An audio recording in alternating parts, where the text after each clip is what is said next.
নিয়মই বেনিয়ম, নীতি দুর্নীতি, আর তারই ফাঁসে 16 জনের প্রাণ গেল এই তারাতলায় গোডাউন ভেঙে।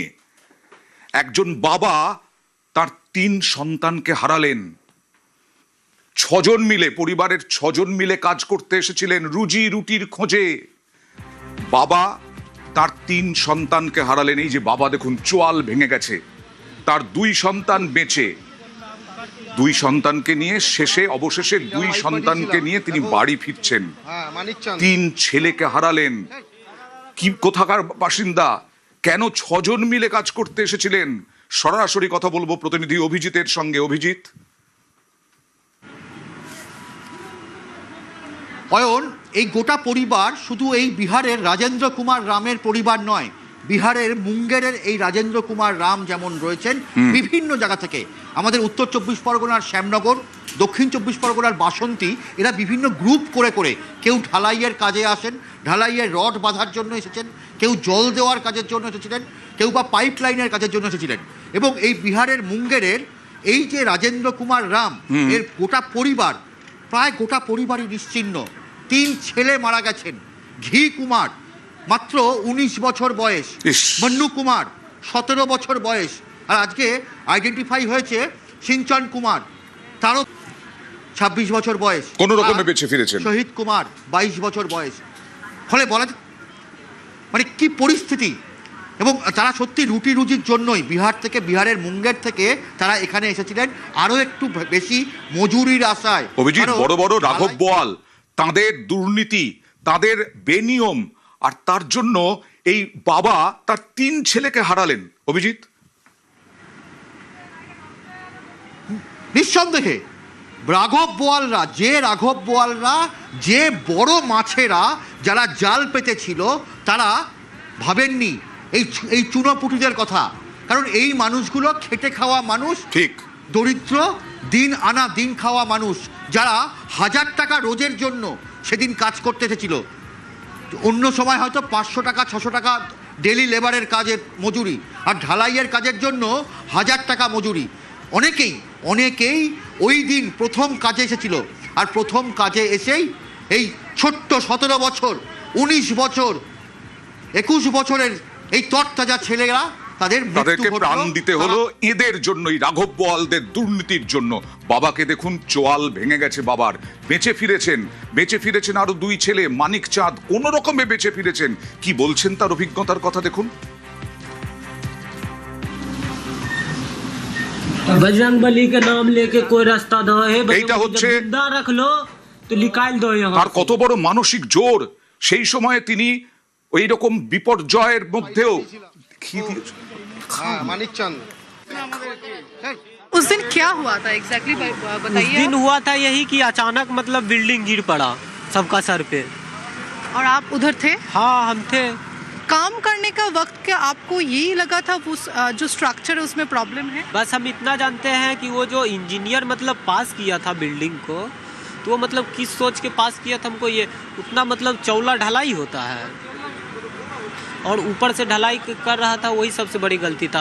हम लोग का भी गलती है, पर हम लोग का गलती कहाँ है कि हम लोग उनको बोले, वो लोग मेरा बात नहीं माना। आप किसको बोले थे उस दिन ये जो प्रॉब्लम है? हम लोग मतलब अपना ठेकेदार को बोले थे कि जब हम काम करते हैं, मशीन चलाते हैं, तो बिल्डिंग मतलब कभी कभी हिलता है। ये जो ढलाई का जो नियम होता है ना, ये क्या है, गलत कहा? देखिए, अब वो जो बना रहा है वो ना जानेगा कि उस पर क्या रखेगा, क्या प्रॉफिट होगा उनसे। वाइब्रेशन हुआ था कुछ? वाइब्रेशन वही मतलब वो जो पंप का जो लगाता है ना, उसी का मतलब प्रेशर आया था, उसी का वजह से मतलब। और उसके बाद सडनली गिर पाया? हाँ, 40-45 आदमी को मतलब तुरंत झाँप लिया अंदर। মানিকচাঁদ কুমারের সঙ্গে আমরা কথা বললাম এবং তিনিও ওই যে ইনসিডেন্ট স্থল বা ঘটনাস্থল সেদিন উপস্থিত ছিলেন এবং তিনি একাই কার্যত বেরিয়ে এসে তাকে যে এসএসকেএম হাসপাতালের ট্রমা কেয়ার সেন্টার, সেখানে চিকিৎসা করা হয় এবং আপাতত তিনি সুস্থ রয়েছেন। এবং তার যে পরিবারের রয়েছে, তার পরিবারের 3 জন এই মুহূর্তে এই যে ঘটনা, সেই ঘটনার থেকে তাদের মৃত্যু হয়েছে। ক্যামেরায় বিপুলের সঙ্গে প্রীতি, নিউজ 18 বাংলা, কলকাতা। মৃত্যুকূপে পড়েছিলেন মানিক চাঁদ। দেখুন সেই অবস্থাতেও কত বড় মনের জোর। কি বলছেন দেখুন তখনও। তিনি নিজে এই ভিডিও করেছেন। তিনি নিজেই ভিডিও করেছেন, ভাবতে बजरंगबली পারেন? का नाम लेके कोई रास्ता दो है बजरंगबली जब जिंदा रख लो तो निकाल दो यहाँ से। রাজেন্দ্রর অন্যতম ছেলে এই बजरंगबली के नाम মানিক लेके চাঁদ कोई रास्ता दो है बजरंगबली जब হঠাৎ जिंदा করে रख लो বিপদ, ভয়ঙ্কর निकाल বিপদ, दो यहाँ से। মাথায় ভেঙে পড়ল গোডাউন। তারপরেও बजरंगबली के ওই नाम অবস্থায় लेके कोई আটকে रास्ता থাকা दो है, অবস্থাতেও बजरंगबली जब जिंदा ভিডিও रख করলেন, लो तो নিজে निकाल दो ভগবানের यहाँ কাছে, से। ঈশ্বরের কাছে প্রার্থনা করছেন, কথাও বলেছেন বাইরে যারা উদ্ধার করছিলেন স্থানীয় বাসিন্দারা প্রাথমিকভাবে জল খাবেন কিনা, জল চাই কিনা, ঠিকঠাক আছেন কিনা খোঁজ খবরও নিয়েছে। बजरंगबली के नाम लेके कोई रास्ता दो है बजरंगबली जब जिंदा रख लो तो निकाल फिर दो हो? यहाँ से। এইটাও লাইভ পাঠিয়েছিলাম, দেখো। হ্যাঁ, মানিক চাঁদ। बजरंगबली के नाम लेके कोई रास्ता दो है बजरंगबली जब जिंदा रख लो तो निकाल दो यहाँ से। এই অবস্থায় আরো একজন শাহিদ কুমার, তার আরেক ছেলে, তিনিও বেঁচে গেছেন। মানে মৃত্যুকূপে পড়েছিলেন, বরাত জোরে বলা হয় না, সেই বরাত জোরে বেঁচে গেছেন শাহিদ কুমার। কি বললেন দেখুন শাহিদ কুমার। प्रशासन तो इतना हेल्प किया है तो आप बता भी नहीं सकते हम लोग। मेरा 5 भाई था, एक पापा था। और किसका देहांत हुआ है, किसका? मेरा 3 भाई का हुआ है। प्रशासन तो इतना हेल्प किया है तो आप बता भी नहीं सकते हम लोग। मेरा 5 भाई था, एक पापा था। और किसका देहांत हुआ है, किसका? मेरा 3 भाई का हुआ है। 3 ভাইয়ের মৃত্যু, বাবা হারালেন 3 ছেলেকে, আর বাঁচার লড়াই কিভাবে করছিলেন জানবো। প্রীতির সঙ্গে কথা বলবো। প্রীতি,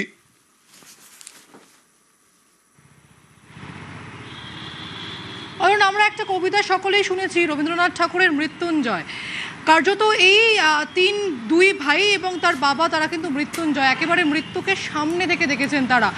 এই বুধবার দিন যে ঘটনা ঘটে সেই সময় তারা সেখানে উপস্থিত ছিলেন, তারা সেখানে কাজ করতেন। এর সামান্য কিছু টাকার জন্য তারা বিহারের মুঙ্গের থেকে সরাসরি কলকাতায় এই তারাতলার গোডাউনে এসছিলেন।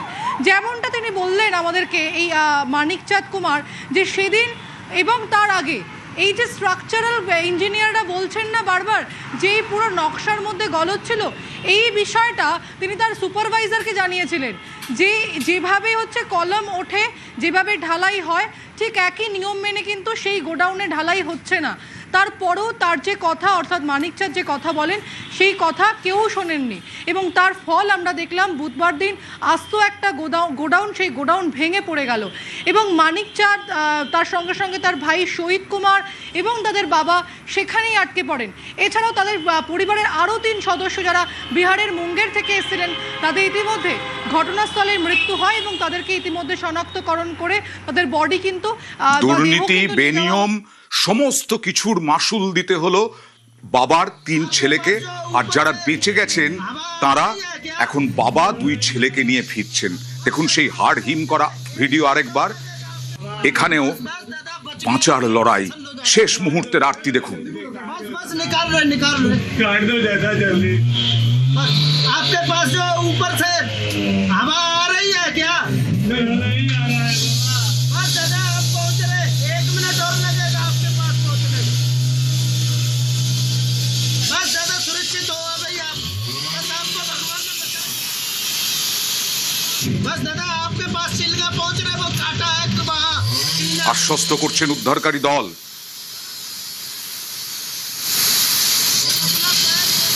पानी और चाहिए दादा? नहीं कुछ नहीं चाहिए, हम लोग गली का लोग। बस दादा अभी শুধু आपको বাঁচতে भगवान চান ने তারা, बचाया। জল চান না, শুধু বাঁচতে চান। উদ্ধার করুক উদ্ধারকারী দল। মনুর সঙ্গেও কথা হয়েছিল, মনুর সঙ্গে উদ্ধারকারী দলের কথা হয়েছিল, কিন্তু মন্নু কুমারের শেষ রক্ষা হলো না। এই রাজেন্দ্রর আর এক ছেলে মন্নু কুমার, তার মৃত্যু হলো কিভাবে দেখুন। आपके पास जो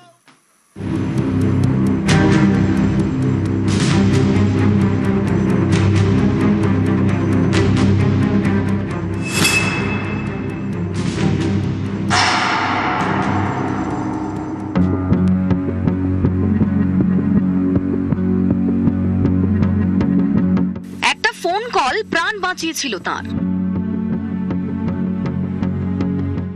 কিন্তু শেষ রক্ষা হলো না।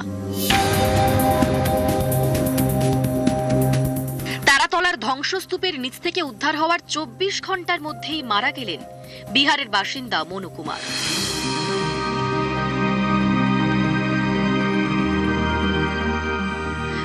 রাত তখন 2টো। তারাতলার দুর্ঘটনাস্থল জুড়ে বিভীষিকার ছবি।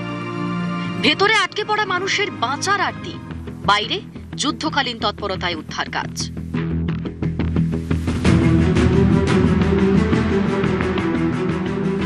ধ্বংসস্তূপের নিচে আটকে পড়াদের মধ্যেই একজন বিহারের মুঙ্গেরের বাসিন্দা মনু কুমার। বছর 19-এর এই তরুণ এ রাজ্যে এসেছিলেন দিনমজুরের কাজ করতে। কে জানতো সেটাই তার শেষ আশা হবে। প্রায় 14 ঘন্টা আটকে থাকার পর ধ্বংসস্তূপের নিচ থেকেই এক বন্ধুকে ফোন করেন মনু। ফোনে কাতর আরতি, আমাকে বাঁচাও। মনুর বন্ধু দিনমজুরের কাজ করেন, ঘটনাস্থলের কাছেই থাকেন। ফোন পেয়ে দ্রুত ঘটনাস্থলে আসেন তিনি। মনুর ফোনের কথা বলেন উদ্ধারকারী দলকে।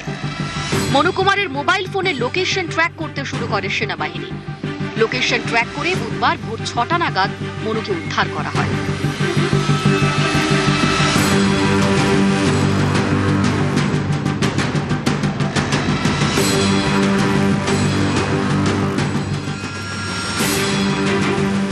কংক্রিটের অতল অন্ধকার থেকে মোবাইল স্ক্রিনের আলো আর একটা ফোন কলই হয়ে উঠেছিল তার বেঁচে থাকার লাইফ লাইন। সেনা জওয়ানদের হাত ধরে যখন নতুন সকালের আলো দেখলেন মনু, মনে হয়েছিল মৃত্যুকে জয় করে ফিরলেন এক রিয়েল লাইফ হিরো, ঠিক সিনেমার মতো। फोन किया था कि हम सही सलामत है, हमको जल्दी बाहर निकालिए। मोनू कुमार 2 बजे रात के कॉल किया।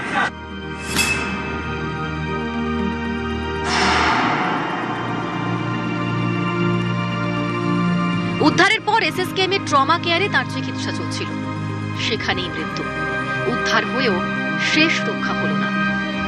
নিউজ 18 বাংলা।